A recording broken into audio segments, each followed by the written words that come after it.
Good evening aspirant, this is करण।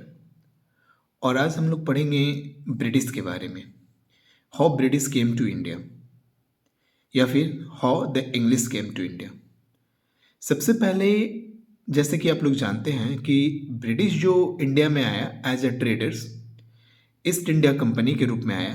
तो हम लोग देखते हैं कि ये ईस्ट इंडिया कंपनी का फॉर्मेशन कब हुआ और कैसे वो इंडिया में आने के लिए उत्सुक था पहले से ही। जैसे कि आप जानते हो कि India is considered as the golden world that time. India सोने की चिड़िया कहलाती थी उस समय तक। तो चलिए सबसे पहले हम लोग देख लेते हैं ईस्ट इंडिया कंपनी के बारे में और इंग्लिश के बारे में।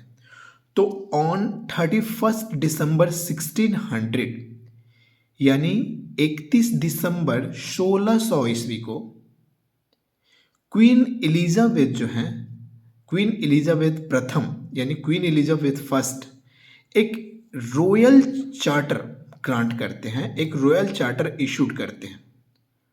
और इस रॉयल चार्टर के माध्यम से ये जो company of merchants of London, उस समय ईस्ट इंडिया कंपनी नहीं था बल्कि उसके जगह पे उसका नाम था company of merchants of London trading, वो ईस्ट इंडीज कंपनी और ईस्ट इंडिया कंपनी के नाम से जाने जाने लगा।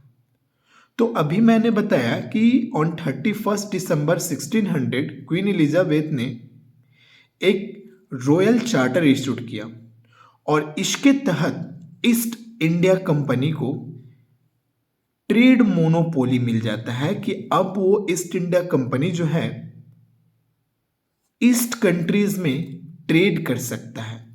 और वो ट्रेड कर सकता है, सिर्फ ट्रेड कर सकता है नहीं बल्कि सिर्फ वही ईस्ट इंडिया कंपनी ही ईस्ट में ट्रेड कर सकता है। यानी कि कह सकते हैं कि ये मोनोपोली ऑफ ट्रेड मिल गया इसको। यानी कि अब सिर्फ और सिर्फ ईस्ट इंडिया कंपनी इंडिया में ट्रेड कर सकता था। चलिए ठीक है, आगे देखते हैं। तो ईस्ट इंडिया कंपनी जो है अब इंडिया की तरफ रुख करता है। इन 1608 1608 ईस्वी में कंपनी जो है वो सबसे पहला फैक्ट्री इंडिया में इस्टेब्लिश करता है। अपना पहला फैक्ट्री जो इस्टेब्लिश करता है वो सूरत में इस्टेब्लिश करता है। कब करता है भाई? तो 1608 में करता है सबसे पहला फैक्ट्री सूरत में। अब बोलोगे सर ये फैक्ट्री क्या है? यहाँ पे फैक्ट्री कोई इंडस्ट्रीज वगैरह नहीं है। फैक्ट्री का मतलब गोडाउन्स, उस समय फैक्ट्री का मतलब गोडाउन्स होता था। ठीक है, तो अभी आपने क्या देखा, 1608 में सूरत में ईस्ट इंडिया कंपनी ने अपना पहला फैक्ट्री इस्टेब्लिश किया। और उसके बाद एक इंग्लिश ही था, इंग्लिश यानी कि ब्रिटिश ही था, जिसका नाम था कैप्टन विलियम हॉकिंस। ये कैप्टन विलियम हॉकिंस जो है जेम्स प्रथम द्वारा, जेम्स फर्स्ट द्वारा उसे जहांगीर के कोर्ट में भेजा जाता है। फिर से देख लीजिए यहाँ पे, ये कैप्टन विलियम हॉकिंस को जेम्स प्रथम यानी कि उस समय का किंग था, ब्रिटेन का किंग था जेम्स फर्स्ट, वो विलियम हॉकिंस को जहांगीर की कोर्ट में भेजता है। उस समय मुगल एम्पायर कौन था? जहांगीर। जब विलियम हॉकिंस इंडिया आया और मुगल दरबार में आया तो वहाँ का किंग एम्पायर जो था वो जहांगीर था। मुगल एम्पायर कौन था उस समय? जहांगीर। अब जब विलियम हॉकिंस आया मुगल एम्पायर जहांगीर के कोर्ट में, तो ये बहुत ही विद्वान व्यक्तियों में से एक था। ये बहुत अच्छा फारसी भी बोल लेता था विलियम हॉकिंस, और बहुत अच्छा इंग्लिश भी बोल लेता था, जिससे जहांगीर जो था इससे खुश होकर, विलियम हॉकिंस से खुश होकर, जहांगीर विलियम हॉकिंस से खुश होकर इसको इंग्लिश खान का टाइटल देता है। Jahangir given title of English Khan to William Hawkins. अक्सर एग्जाम में क्वेश्चन आता है कि कौन से अंग्रेज को जहांगीर ने इंग्लिश खान का उपाधि दिया था, तो आप ये जान लो उसका नाम था विलियम हॉकिंस। चलिए ठीक है, अभी आप लोगों ने देखा कि जेम्स प्रथम ने विलियम हॉकिंस को जहांगीर के दरबार में भेजा और जहांगीर उससे बहुत ही ज़्यादा प्रभावित हो गया और बहुत ज़्यादा प्रभावित होकर उसे एक टाइटल दिया इंग्लिश खान का। चलिए आगे चलते हैं। उसके बाद कैप्टन हॉकिंस जो है, जो सीप से आया था, उसका नाम जान लेते हैं हम लोग। कैप्टन हॉकिंस जो सीप से आया था उसका नाम था हेक्टर। बहुत बार एग्जाम में क्वेश्चंस पूछा गया है कि कैप्टन हॉकिंस जो शिप से आया था उस शिप्स का नाम क्या था, तो उस शिप्स का नाम था Hector. Hector was the ship, Hector was the ships from which captain Hawkins came to India. चलिए पढ़ते हैं आगे इसके बारे में। चलिए अब हम बात करते हैं कि एक और इंग्लिश कैप्टन आया था 1612 में, यानी कि 1612 ईस्वी में एक और इंग्लिश कैप्टन आया जिसका नाम था थॉमस बेस्ट।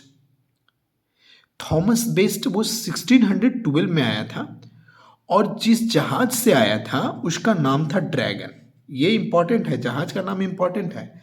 तो थॉमस बेस्ट जो आया था और जिस जहाज से आया था उसका नाम क्या था, ड्रैगन नाम था। और उसके साथ एक स्मॉल शिप था जिसका ओशिएंडर नाम था, ओशिएंडर नाम था। तो इसमें क्वेश्चंस बन जाता है कि कौन से जहाज से कौन आया और कौन सा जहाज किस कैप्टन और किस व्यक्ति से रिलेटेड है, तो आप लोग जहाज का नाम भी याद कर लीजिएगा। चलिए ठीक है। उसके बाद आप जानते हैं कि थॉमस बेस्ट जब इंडिया आया तो सबसे पहले उसका सामना हुआ पोर्टुगीज से। पोर्टुगीज से सामना हुआ और वो बैटल के थ्रू हुआ, जिस बैटल का नाम था बैटल ऑफ स्वाली, जो 1612 में लड़ा गया था। अब जान लीजिए बैटल ऑफ स्वाली कब लड़ा गया, तो 1612 में लड़ा गया बैटल ऑफ स्वाली। और किसके किसके बीच लड़ा गया भाई, तो थॉमस बेस्ट और पोर्टुगीज के बीच। जब तक आप ये जान लो कि पोर्टुगीज और जहांगीर के बीच जो रिलेशन था वो धीरे धीरे खराब हो गया था। इसके वजह से जहांगीर पोर्टुगीज से गुस्सा भी था, पोर्टुगीज लोग से गुस्सा भी था। वो लूटपाट बहुत मचा रहे थे इंडियन ओशियन में। इसलिए यहाँ पे जहांगीर तो पूरी तरह से क्रोधित था, किससे, तो पोर्टुगीज से। और उसी समय थॉमस बेस्ट ने बैटल ऑफ स्वाली में पोर्टुगीज को बैडली डिफीटेड कर दिया, यानी कि पोर्टुगीज को पूरी तरह से हरा दिया। पोर्टुगीज का यहाँ पर हार का सामना करना पड़ा पोर्टुगीज को बैटल ऑफ स्वाली में, और उसमें बहुत ही इंपॉर्टेंट रोल किसका रहा, थॉमस बेस्ट का। चलिए अब आगे चलते हैं। इन 1615 English ambassador Thomas raw reached India. एक एम्बेसडर और आता है, एम्बेसडर मतलब राजदूत होता है, जिसका नाम था sir Thomas raw. Sir Thomas raw कब पहुंचता है इंडिया में, तो 1615 में पहुंचता है। 1615 में थॉमस रॉ इंडिया पहुंचता है और मुगल कोर्ट में जाता है। क्यों जाता है भाई, वो कहता है कि जो फैक्ट्री सूरत में इस्टेब्लिश किया गया है उसका प्रोटेक्शन दीजिए। किसको कहता है, तो मुगल इंपेरियर को कहता है कि उसको प्रोटेक्शन दीजिए, और वो और भी फैक्ट्रीज खोलने का अनुमति मांगता है और उसे अनुमति मिल भी जाता है। तब जाकर आगरा, अहमदाबाद और भरूच में वो फैक्ट्री खोलने का परमिशन मांगता है और उसे मिलता भी है परमिशन। लेकिन यहाँ पे ये जो सर थॉमस रॉ था वो मुगल इंपेरियर जहांगीर से कॉमर्शियल ट्रीटी साइन करने में फेल हो जाता है, यानी कि कॉमर्शियल ट्रीटी ये साइन नहीं कर पाता है। कौन नहीं कर पाता है कॉमर्शियल ट्रीटी साइन, तो सर थॉमस रॉ जो है वो कॉमर्शियल ट्रीटी नहीं साइन कर पाता है, किससे, तो जहांगीर से। चलिए ठीक है, यहां तो आपने देख लिया। अब चलिए इन 1662 की बात करते हैं। 1662 ईस्वी में किंग ऑफ पुर्तगाल यानी कि पुर्तगाल का king gifted the island of Bombay in dowry, यानी कि पुर्तगाल का जो राजा होता है वो पूरे बॉम्बे को, आइलैंड ऑफ बॉम्बे को डॉरी में दे देता है भाई। तो किसे डॉरी में दे देता है, किसको डॉरी में दे देता है, तो यहाँ पे शादी होता है Charles second, he was the prince of England. Charles second weds princess Catherine princess of Portuguese, यानी कि चार्ल्स सेकेंड का विवाह जो होता है कैथरीन से होता है, जो प्रिंसेस थी कहाँ की, ये प्रिंसेस थी पोर्टुगीज की, पुर्तगाल की प्रिंसेस थी। और यहाँ पे पुर्तगाल का किंग जो है पूरा बॉम्बे को, आइलैंड ऑफ बॉम्बे को डॉरी में दे देता है, किसको, तो किसको दे देता है भाई, तो यहाँ पे ब्रिटेन को दे देता है, ईस्ट इंडिया कंपनी को दे देता है, ईस्ट इंडिया कंपनी को नहीं बल्कि चार्ल्स सेकंड को दे देता है। और चार्ल्स सेकंड जो है 10 पौंड पे, सिर्फ 10 पौंड पे ये बॉम्बे को ईस्ट इंडिया कंपनी को दे देता है, सिर्फ 10 पौंड पे ही दे देता है ईस्ट इंडिया कंपनी को। अब सोचिए यहाँ पे पोर्टुगीज किंग ने क्या किया कि पूरे बॉम्बे को दे दिया चार्ल्स सेकंड को, और चार्ल्स सेकंड ने दे दिया ईस्ट इंडिया कंपनी को सिर्फ 10 पौंड पे। चलिए आगे देखते हैं। इन 1660 second factory eight Machilipatnam, first factory तो आपने देखा कि सूरत में इस्टेब्लिश हुआ, लेकिन 1616 में सेकेंड फैक्ट्री जो होता है वो मछलीपट्टनम में इस्टेब्लिश होता है। चलिए थर्ड फैक्ट्री अरमागांव, ये मद्रास में है अरमागांव, तो इंग्लिश का थर्ड फैक्ट्री कहाँ इस्टेब्लिश होता है, तो अरमागांव में ये थर्ड फैक्ट्री इस्टेब्लिश होता है। चलिए ठीक है। इन 1632 द सुल्तान ऑफ गोलकोंडा, ये गोलकोंडा का सुल्तान था जिसका नाम था अब्दुल्ला कुतुब शाह। 1632 ईस्वी में the sultan of Golconda Abdullah Qutub Shah एक गोल्डन फरमान इशूड करता है, और इस गोल्डन फरमान के माध्यम से वो कुतुब शाह जो है वो ईस्ट इंडिया कंपनी को फ्री ट्रेड करने के लिए अनुमति दे देता है। और सिर्फ 500 पैगोडाज वहाँ का लोकल करेंसी था, 500 पैगोडाज पे उसे अनुमति मिल जाता है, ईस्ट इंडिया कंपनी को अनुमति मिल जाता है कि वो गोलकोंडा में वो क्या कर सके, तो ट्रेड कर सके।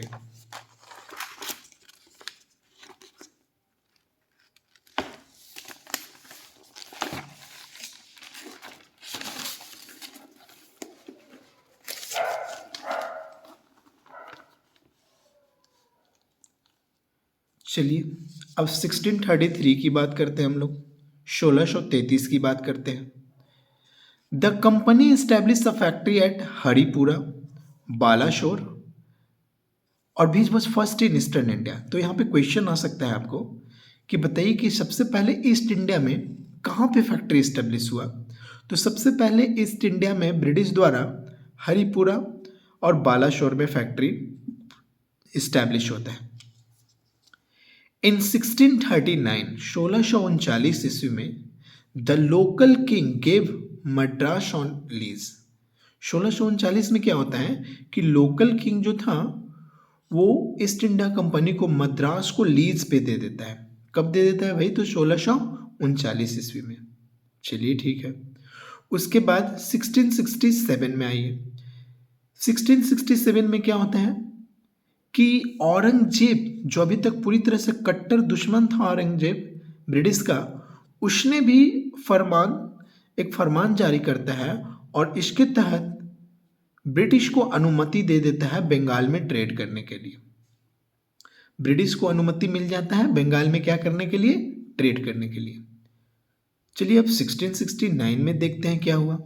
1669 में क्या होता है कि Bombay was founded by Gerald Aungier, यानी अगर क्वेश्चन आ जाए कि who was the founder of Bombay, तो Gerald Aungier was the founder of Bombay. उसके बाद क्या होता है, शाह शुजा सूबेदार ऑफ बंगाल, ये बंगाल का सूबेदार था शाह शुजा, उसने भी एक फरमान जारी करते हुए वो अनुमति दे देता है हुगली, राजमहल, पटना, काशिम बाजार में फैक्ट्री इस्टेब्लिश करने के लिए। अब यहाँ पे क्वेश्चन इस तरह से पूछा जाता है कि हुगली, राजमहल, पटना और काशिम बाजार में फैक्ट्री को इस्टेब्लिश करने के लिए कौन अनुमति देता है, तो शाह शुजा सूबेदार।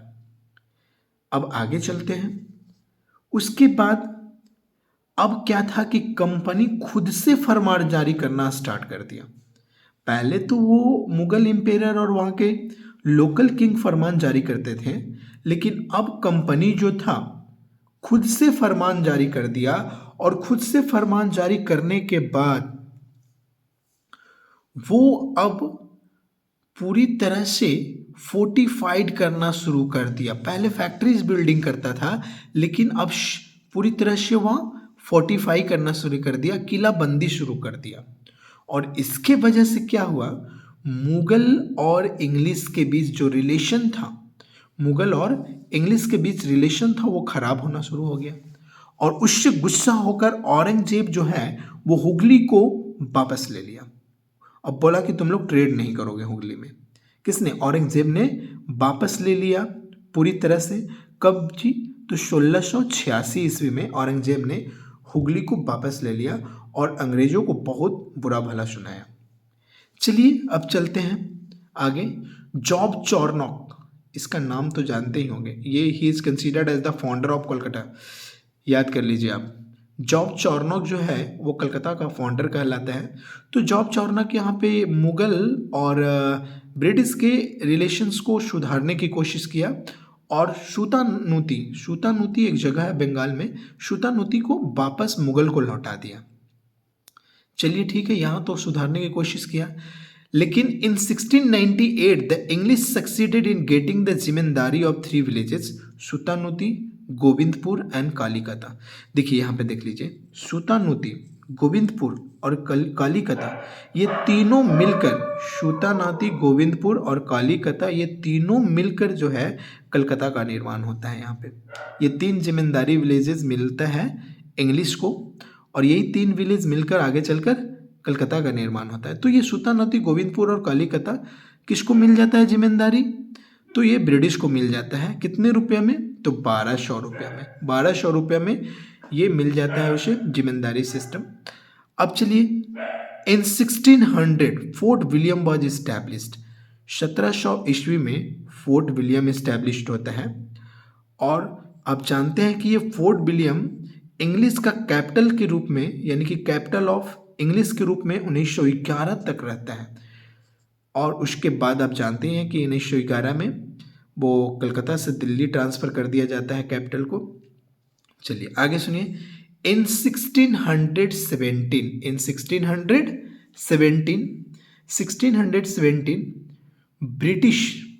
ब्रिटिश एम्बेसडर, जिसका नाम था, ब्रिटिश एम्बेसडर था, उसका नाम था शर्मॉन नाम था उसका, यहाँ पे नहीं लिखा हुआ लेकिन शर्मॉन नाम था, जिसे 1717 में एक फरमान मिलता है। और उस फरमान के तहत वो बंगाल में फ्री ट्रेड कर सकता है। उस फरमान का कहा जाता है मैग्ना कार्टा कहा जाता है, जो फर्रुखियर द्वारा दिया गया था। और इसके तहत वो बंगाल में फ्री ट्रेड कर सकते हैं। तो आप लोग को बताया गया था कि फर्रुखियर जो था मुगल एम्पायर था, जिसने वो एक फरमान जारी किया था 1717 ईस्वी में, और उसके तहत ब्रिटिश को बंगाल में फ्री ट्रेड करने की अनुमति दे दिया था। अब ये भी जान लो कि ये इतना खुश क्यों था फर्रुखियर इसलिए खुश था कि फर्रुखियर एक बहुत ही रेयर बीमारी से ग्रसित था, और वो उसका डॉक्टर इलाज कर रहे थे, लेकिन वो ठीक नहीं हो पा रहा था। लेकिन एक इंग्लिश डॉक्टर था जिसका नाम था विलियम हैमिल्टन इसको ठीक कर देता है। और विलियम हैमिल्टन जब इसको ठीक कर देता है, तब ये खुश होकर फरमान जारी करता है कि अब इंग्लिश जो है बंगाल में फ्री ट्रेड कर सकते हैं, और उसे ही कहा गया है Magna carta of the company. तो चलिए, यहाँ तक हम लोगों ने देखा इंग्लिश के बारे में। थोड़ा सा यहाँ पे एक कॉन्सेप्चुअल्स थोड़ा सा ऐड किया गया है, और थोड़ा सा डेट पर भी ध्यान दिया गया है। तो इसमें आप अगर कॉन्सेप्ट को क्लियर करना चाहते हैं तो थोड़ा सा ये इंसिपिड हो गया, लेकिन पढ़ना तो पड़ेगा ही। चलिए, डेट्स ऑल फॉर टुडे, और ऐसे ही पढ़ते रहिए और अपना कॉन्सेप्ट को क्लियर करते रहिए। Thank you.